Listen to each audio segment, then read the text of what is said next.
Hi, I'm Carmen Johnston, and today we're going to show you how to make a fall container garden. It's finally cooling off and it's time to get those front porches decorated, so here we go. The first thing that you need to find is a great pot. I like to start off with a larger size container, preferably anywhere between a 17-inch or 21-inch, and you always want to make sure that you have great drainage. I like to use the pots from the bottom of the plants, turn them upside down, and put them inside the bottom of the pot before you put your soil in. The next step is you want to start with a great soil. Stop by your local garden center and see what they recommend. You want to make sure that your soil has a slow release fertilizer in it, so that way your flowers bloom all season long. Another little quick easy tidbit, we love to use these squeegee buckets. It just makes life a whole lot easier and it keeps you from making this great huge big mess. You want to make sure that you fill your pot all the way up to about 2 inches below the rim, just like this.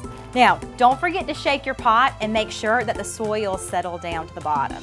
So now it's time to plant. When you go to your garden center, there are 3 things you want to look for. I call them your 3 T's.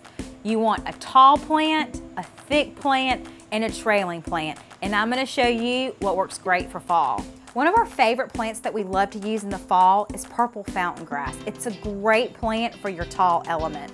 So we're just going to dig a hole a little bit larger than the size of this root ball, just like this, and place it. And just pat the soil all the way to the top of the root ball. And now you've got your tall plant. So next we need something thick and something trailing in the shape of a triangle. This is part of the Southern Living Plant Collection, and it's called Flirt Nandina. I love this plant because it has a beautiful harvest tone color palette, which is great for the fall. So this is our thick plant.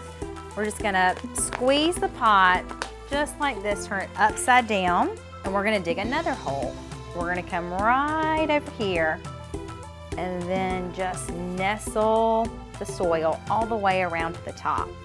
Okay, so you've got your tall plant and your thick plant, and next you need your trailing plant. We love to use a pansy, and what's really cool about this pansy is that it trails and it will soften the edges. So we're just going to simply place this right over here, and this is our last element of the triangle. So you have your something tall, your something thick, and your something trailing. So now we've planted our container garden. We still have a few little extra spaces that we need to fill in. I love to use herbs in our fall container gardens because there's so many great recipes that come up in the fall time that we like to cook with.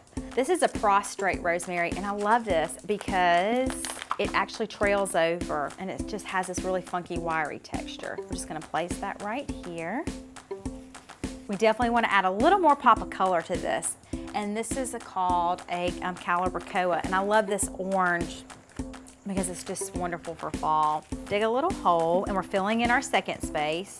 And the cool thing about this plant is after it freezes, snip it back and it will flush out, and it's absolutely beautiful in the spring. The last plant we're going to use is heuchera. I love using this plant in the fall because it's got this really cool textured leaf, and it looks just like a beautiful leaf that's fallen from the tree. We're just simply going to nestle it right over here and fill in our last space. Go around and make sure that you've got soil nestled around each one of them. You've got to make sure you put it in the right location so it can bloom all season long.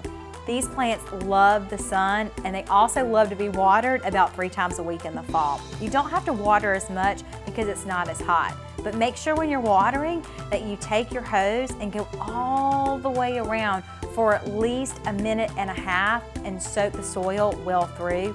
So that way when you put your finger in the soil, it feels wet to the touch. For more fresh and easy decorating and planting tips, find us at southernlivingplants.com and like us on Facebook.